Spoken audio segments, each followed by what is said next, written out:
Welcome to the Busy Signal. My name is Jim, and this is my retrostalgic 80s, 90s, and early 2000s podcast. This show aims to salute all the stuff from back in the day that is either now extinct or quickly going that way. 14 episodes in, and we have covered a lot of stuff. Unlocked some memory deep cuts and dug into our nostalgic senses with a sound tour. We've barely scratched the surfaces of our retrostalgic podcast journey, by the way. There's loads more to cover and episodes that deserve a part 2 and possibly part 3 coming up in the future. And I have a feeling that this episode is going to be one of those that deserves a part 2, part 3, maybe a part 4, honestly. And this episode, if you haven't already gathered from the title, is all about board games. And this topic is nostalgic in one way or another for everyone. And it's also kind of relative for everyone in one way or another. Because everybody has had an experience playing board games, but we haven't all had the same experiences playing the same board games.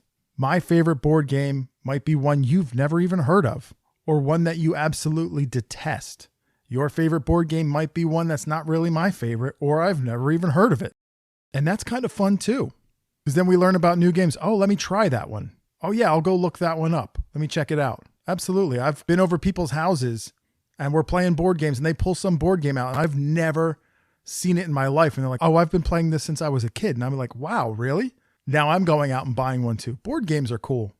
And like I said, as kids, we've all encountered board games, some really awesome ones, some really lame ones, and some really weird ones too. And here with me today to talk about our favorite board games, maybe our least favorite board games, is a very good friend of mine, going back all the way to maybe the early mid-90s. New friend to the show, George. And George, welcome to the podcast. How are you, sir? I'm good. How you doing, Jim? Good. I have known you, I want to say going back to the early to mid-90s, correct? That's correct. All right. Awesome. So we've got a good relationship. We've known each other for quite a while, and we are going to be digging into our favorite board games. We have our own lists of board games. George, you have a list of board games, right? Yep. I got a very extensive list of games I played growing up. I have a list of board games, and you do not know the list that I have, nor do I know the list that you have. I know. This is exciting. We're going to play a game about the games we played as a kid. That's fun. I'm all about this. Now, did you stick to games that you typically just played as a child, or did you kind of branch out a little bit? Most of my games were games I played growing up. I spent a lot of time by myself as a kid, so I spent a lot of time playing games, inventing games. Even as an adult, I'm a big game player. I play games with my kids now, so I love all types of games, and my list has games of all different types growing up. Awesome. Yeah, I kind of stuck to, for this, because I think this is going to be a multi-part episode. I think we're going to have to revisit board games again. So I pretty much stuck to, for this round, games that I knew as a child. And the word board game is a little loose at times, just a little bit for me. Oh, definitely for me too. But I think it's going to be very of the time when I was a child. So we'll see if you came up with the same ones that I came up with. Yeah, I imagine we probably got some crossover here. So we'll see. I'm looking forward to getting into this. So here we go. We are going to dig into these board games one at a time. George, you're going to be going first. All right. So for my first pick, and these were a huge part of my childhood. I had family that lived down south. So we would take these 10, 14-hour car trips, and I'm not much of a reader. So Tiger handheld games are number one on my list. And if you remember these games, they were these battery-operated handheld games. This is pre-Game Boy. There was football and bowling, Gauntlet. There was this crazy game where this cat chased you around, and every time you picked up cheese, you were a mouse. Every time you picked up cheese, you could go through walls and stuff like that. Double Dragon, I beat that one like 28 times. Some people will do anything to take their favorite video games everywhere they go. But now Tiger gives you all the fun and excitement of your favorite arcade game in the palm of your hand. Games like Double Dragon, jump, kick, and fight your way through 4 missions to defeat the big boss and save Marion to win. Also coming soon from Tiger, Karnoff, Gauntlet, Jordan Bird, Simon's Quest, and more. Each sold separately. Batteries not included. It's a grand toy. And I would play these games nonstop in the car. I would pack extra AA batteries because I would literally play these games until they died. I pop out the batteries. I put new batteries in. I just keep on playing. These games were foundational to my childhood. I think you might know what I'm talking about with these games. Have you ever played these, Jim? Tiger handheld games were a way of life. They're not board games per se, but man, you don't always have somebody to play with. So I had Double Dragon because I loved Double Dragon, the arcade game. I loved Double Dragon, the NES game. So I absolutely had Double Dragon. That's a very visceral memory for me. I can feel the Double Dragon power of Tiger Electronic Games in my hand. I also had a very unique one, which was Bo Jackson, because at the time, Bo Jackson was a huge sports star, football and baseball. Bo knows both. So I had the Bo Jackson Tiger Electronic game that had 2 games on it. It had 2 game pads, one at the top and one at the bottom. So if you were playing one side, it was baseball. Then you'd flip it upside down, and that same screen would be used to play football. It was really cool. Yes, I remember that one. That was awesome. It's funny. My dad gave me a box of stuff that they got out of the basement, and in there was an unopened Simon's Quest Tiger game. I was like, man, I'm putting this guy up on eBay and see what I can get for it. But yeah, they were important to me, and they passed a lot of time in the car because we didn't have the Game Boy. We didn't have, a TV entertainment system built into our caravan. You had to figure out a way to entertain yourself, and they were a big part of that story for me. Nice. Yeah, absolutely. Before the Game Boy, before all that kind of stuff, before the Sega Game Gear, Tiger Electronics, man, they were clutch if you were going on a long car ride, that's for sure. Yeah, in fact, they're even making a comeback. I was in GameStop, and they had an updated version. I believe it was X-Men, and they had a Mighty Morphin Power Rangers one that came out in the early 2020s. Really? So they're actually making new ones? Like, I believe so. I did see a year ago around Christmas time that they had re-released previous one that they had made back in the day. It was a Transformers handheld game. It was like Gen 2 Transformers. And of course, it took everything in me to not spend that money right then and there. Absolutely. So awesome. All right. So Tiger handheld electronic games, they go on the list. They are definitely worthy of the list. Awesome. So for my game, I went more of a traditional board game. Not so much in that there's like, it's not turn-based really. And it's not like spaces on the board. It has a board, it has pieces, but it's kind of like controlled chaos. I went Hungry Hungry Hippos. I loved Hungry Hungry Hippos. Now, technically, it was released in 1978, so it's a little bit outside our wheelhouse, but obviously 1978 is just as good as the 80s because that's when it blew up. And 2 to 4 players, honestly, it wasn't really that much fun if you were playing it by yourself. So 2 to 4 players, a ton of marbles go in the middle, and you are just smacking the rear ends of these hippos, and their heads jutting out. Their mouths are open, and the goal is to what? Swallow as many marbles as possible. And then when the marbles are gone, that's it. Who's got the most? Done. Simple. Hungry, hungry hippo. Open up and there it goes. It's the race. It's the chase. Hurry up and see their face. Who will win? No one knows. See the hungry hippo. Now the start. Here's the place. Get the marble. Race, race, race. Hungry, hungry hippo. Open up and there it goes. It's Hungry Hungry Hippos, and whoever gets the most marbles wins. It's a race. It's the chase. Hurry up and see their face. Who will win? No one knows. See the hungry hippo. Hungry, hungry hippo. Open up and there it goes. I win. Hungry Hungry Hippos from Milton Bradley. And that's kind of it. It's kind of like 30 seconds of anarchy and elation. And then afterwards, it's like, let's do it again. Let's do it again until you're bored, really. Did you have Hungry Hungry Hippos? What is your experience? Oh, absolutely.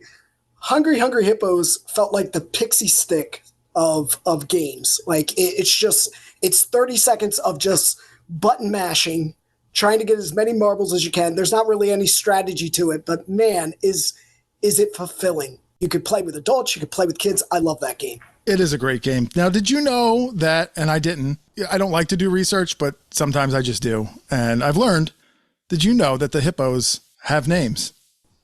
No, I didn't know that. So the pink one, that one's name is Happy. The orange one, his name is Henry. Green is Homer. And yellow is Harry. So Happy, Henry, Homer, and Harry Hippo. That was their names. And I think later versions, they had different colors. They also had different names. But it's funny that you mentioned that it's basically pure button mashing and there's not much kind of like strategy to it. I thought the same thing. However, since 2015, there are now Hungry Hungry Hippo tournaments, and it's held at the Indiana Convention Center. And I'd love to see what kind of strategy people use for these tournaments. This is what's great about the world we live in. There are professionals at everything. I mean, you think of something, there are people who are the best in the world at it. I love that. Yeah, it's kind of wild. No doubt. So yeah, Hungry Hungry Hippos, that is my first on the list. Mark it in the books. What do you got next? All right, so my second one here, I'm going to go with a sort of traditional board game. It's a board game in as much as it was on a board, but I love this game. I played it all the time. It is a game called Fireball Island. Now, you guys, you know the iconic opening scene from Indiana Jones where Indy is going and he's getting the golden idol head and he's leaving and the giant ball is rolling after him. It's one of the most exciting moments in movie history. They basically made a board game out of that moment called Fireball Island. And the gist of the game is that you're making your way up to around the board. And then in the center of the board, up on this raised part, is this idol head that shoots fireballs down the board. And if your piece is in the way, the fireball takes you out. I love this thing. I loved watching this marble come down and knock you out. It's just this board game experience that was different than playing Monopoly or different than playing Sorry or something like that, where you're just moving around the board. You're moving around the board. You're watching your opponents, but you also always got to be aware because this giant fireball is coming after you the whole time. I love this game. I would play it by myself. When friends came over, I would play it. It was awesome. I don't remember that game necessarily as much as I actually think you unlocked a memory as far as the commercial for it goes. I feel like I can see the commercial, and it's a very exciting commercial, as was, the actual event in the movie. Danger lurks on Fireball Island. More than a mere board game, it's a three-dimensional adventure. Your quest, the idol's jewel. Cowards, I'll go first. A shortcut. But it's not so easy. Mountains and chasms stand in your way. Got it. And beware, your foes are out to stop you with thundering fireballs. Oh, stop her. And collapsing bridges. Oh, no. Got it. Dog me. And you don't win till you're off Fireball Island, the three-dimensional adventure from Milton Bradley. Yes, this game was great. 12-year-old George absolutely loved this game. So Fire Island, put it in the list. That's cool. I never had it. Now I kind of want to go out and play it. I wonder how much they're selling for on eBay. So, all right. Etsy has it. So. Yeah, I'm sure they do. Pop-O-Matic Trouble. I have a very love-hate relationship with this game. I love it more than I hate it. But it was a game that kind of goes back to the 1960s, but I just remember being a kid in the 80s, and I remember the commercials from the 80s, and I wanted that game. My parents got me that game. I'll give you trouble. You can pop a lot of trouble on the Pop-O-Matic bubble. Trouble, trouble. I'll give you trouble. Pop your piece around the track. If you get hit, you get it back. Trouble, trouble. I'll give you trouble. It's the Pop-O-Matic crazy chase to get yourself back to home base. Trouble, trouble. I'll give you trouble. You can pop a lot of trouble on the Pop-O-Matic bubble. Trouble, trouble, trouble. I win. The game of trouble. Trouble, a Pop-O-Matic game from Milton Bradley. It was all one piece, which was cool, except for the game pieces, but the board was encapsulated in plastic, and it had little cups for spaces to go around with your cylindrical pieces. And the way you rolled dice was in the middle. It had this little clear eggshell that you would press down and pop would go the dice. And that would dictate how many spaces you could move around the board, except you needed to roll a 6 in order to get out of your little home base there and get onto the floor, get around, and then you'd have to move back into another home base. but you had to roll that 6. And that's where my hate comes in with this game, because if there was ever a game that I would rage quit other than Monopoly, I would rage quit Pop-O-Matic Trouble, because just you could not get that 6 20 times and I still haven't rolled a 6. That's like board flipping right there. I'm sure you've played Trouble. Absolutely. And tell you what, I had this exact game. I can hear the Pop-O-Matic bubble. And yes, getting stuck in your home base is the worst part of that game. I feel like they should have given you more options to make the game flow a little bit better. But back in the day, I don't think they worried about those things as much in games as we do now, like how to make them as playable as possible. They just had the rules, and unless you made up your own rules to make the game more fun, you just had to roll with it. Yeah, I love Trouble, but I hate Trouble. It was kind of like Parcheesi. And where you got to get out of your home base, you got to go around the board and then back up into another little safe area, and people could land on you and send you back home, and then you're stuck until you roll another 6. But at least in Parcheesi, you're rolling 2 dice, and you have to roll a 5 in order to get out, and your odds of rolling a 5 are far greater because of 2 dice, because you could use a combo of the 2 dice to get 5, or at least a 50% chance of one of the dice rolling a 5 to get you out. In Trouble, you only have 1 dice. That's it. Your chances for getting that 6 are much more slim than rolling that 5 in Parcheesi. So, as a matter of fact, in other countries, the game wasn't called Trouble. It was called Frustration, which I think is a much more apt name for it, much more appropriate name. Absolutely. Frustration? Yeah. And then I think in the late 80s, there was another version of Trouble. There's now tons of versions of Trouble because of like they'll theme them for Disney or Marvel. I think I've even come across a Disney Cars version. They're a lot cheaper made nowadays, but I think in 1987, there was a double Trouble where you had 2 Pop-O-Matics and a double lane to go around. And I didn't even want to mess with that. Forget that. 1 lane was enough. All right, what do you got next? All right, I figured this is probably our last time around, so I'm not going to go with my favorite, but I think I'm going to go with the most memorable here. Jim, did you ever play a game called Pig Pong? Did you just say Pig Pong? Yes, Pig Pong. Now, I've heard of Pass the Pigs. Is this the same as Pass the Pigs? Pig Pong? No, this is its own unique game. All right, so let me explain how this game works. It's played on a table. It comes, I think Parker Brothers made it, so it's from a board game company. And in the box, there comes this little plastic net. It looks like a ping pong net. And then it has 4 squeezable pigs that you squeeze them and air comes out their snout. And then it has this foam ball that you build. You have to connect 2 pieces. And what you would do is you'd have one person on one side of the table, another person on the other side.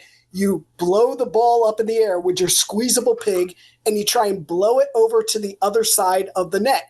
Now, the person on the other side, they're using their pig, and they're squeeze it, trying to get this foamish ball to land on the other side. So basically, it's like ping pong, except you can go back and forth without the ball landing for minutes, or until you get carpal tunnel from squeezing these pigs. When the farmer goes in at the end of the day, the pigs get together and they all play pig pong. You can play it all day long. Pig pong. Everybody come along. I said pig pong. It's wild, it's fast, it's funny, it's a hit. You just can't get enough of it. Pig pong. You can play it all day long. Pig pong. Everybody come along. Pig pong. Pig pong. From Milton Bradley. You can play it all day long. I love this game. It is a lot of fun. You could play with 4 people. So, I mean, you're around this table, you're bumping into each other, you're, squeezing the pigs in people's faces, but it is a ton of fun. It is very interactive and excellent to play. That sounds like a riot. Yeah, it is. It's unbelievable. That is a cool game. I've never heard of it. So what was that? Pig Pong? Okay. Pig Pong. I need to look that up as well, because I need to see a video of how that's played. Yeah, you need to look this up and see if you can get the soundtrack on there. Absolutely. All right, so you've got Pig Pong. Here I go. I'm going to break the rules a little bit as far as board games go. Here we go. 54 wooden blocks stacked alternating. You know what I'm talking about? Oh, I know. Jenga. Not necessarily a board game, but kind of a board game. You can get 2 to 4 players on this thing.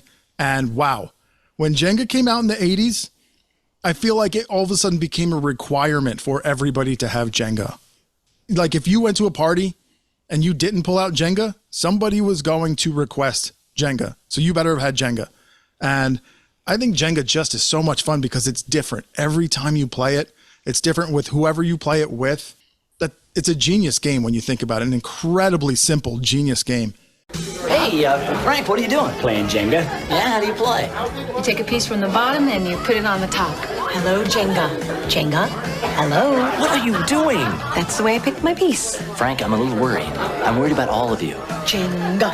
Jenga. Let me try this. This Jenga stuff is simple if you know what you're doing. Great going, Terry. Okay, the night is young. Yeah. Jenga, anyone? Jenga. Once you touch it, you can't keep your hands off it.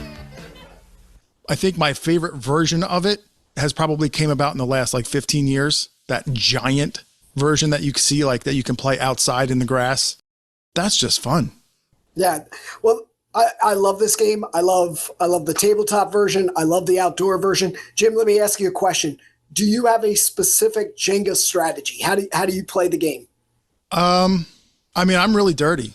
I really try and take those edge pieces off as much as possible. I want it stacked very like unevenly. Like when I'm done, I want somebody else to I want it to go down. And you know what? Even losing is fun. So yeah, that's my strategy is knock those edge pieces off. You, what do you got? Oh, I'm the same thing. I'm taking from the bottom from the start. I'm putting the pressure on my opponent from the very beginning of the game. We're going to make that thing wobble as much as you can. I believe in my ability and my skill. I'm going to see if my opponent believes the same way. That's amazing. I love Jenga. All right, we have to play Jenga soon. That'll be fun. I mean, I know I have Jenga. I'm going to pull it out now, probably tell my family, let's go. I'm going to destroy you all.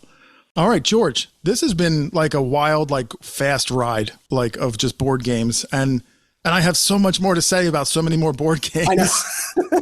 I got like 10 more on my list. I'm just itching to talk about, but oh well. Yeah, no, we will. We will. I think part 2 is definitely coming very soon. But in the meantime, I just want to say thank you so much for coming on the show. Oh, my pleasure. It's great to be here. Yeah, I think we're going to have you on very soon, and we will talk some more board games, man. Thank you again. Oh, you're welcome. George, I'll catch you later. All right, man. Peace, buddy. Peace. Big thanks again to my buddy George for coming on here and talking board games with us. Obviously, this is a huge topic. Tons of games out there. What did you think about our choices in this episode? Did we jog any memories? Is there one that you thought maybe should have been mentioned, would like to get mentioned? Hit me up in the comments on Instagram at BusySignalCast. I'm definitely thinking, like I mentioned before, this episode has merits for a second and third, maybe even a fourth part to this. Absolutely. There's a lot to cover. We have barely scratched the surface in board games, that's for sure. And just like I thank George, thank you for listening. This one was really fun. It brought back some really cool memories, and I learned about some games that I'd never even heard of. So that was fun. Just so you know, I've got most of the spring and summer planned out as far as the episodes go. I am really excited about the themes that we've got for these episodes and the occasional special guests as well. Once again, thank you very much for listening. And as always, you can listen to The Busy Signal everywhere quality podcasts are streamed. Hit the subscribe button to have a new episode delivered directly to your favorite device every other Friday. And if you really enjoy the show, leave a positive review. I don't know what that does, but would this be a real podcast if I didn't ask for that? You can also head over to Instagram and follow the show at BusySignalCast for even more retrostalgic content. I share a good amount of stuff that isn't mentioned on the episodes. And while you're there, say hi in the comments. And until next time, remember, reach out and touch the past.